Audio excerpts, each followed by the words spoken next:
27 years. Was there a time na ikaw ay nasuhulan?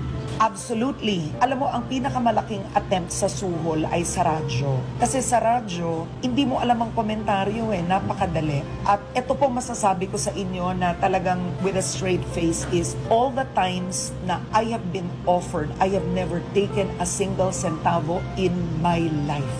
Because I felt ayoko babuyin yung profession ko. Hindi rin naman ako, Audrey, magiging ganito o rerespetuhin ng ganito kung kakalat rin Correct. na ay tumatanggap yan. Kakalat yun. Alam niyo, maliit ang Pilipinas, maliit ang news. Malalaman nila, naku, tumitira yan pero tumatanggap yan, tumanggap yan sa ganitong politiko. So ako, kahit po, don't get me wrong, kahit po, okay, binabash ako, tinitira ako, masakit yun, but no one can say, wow, bayaran yan. And you know,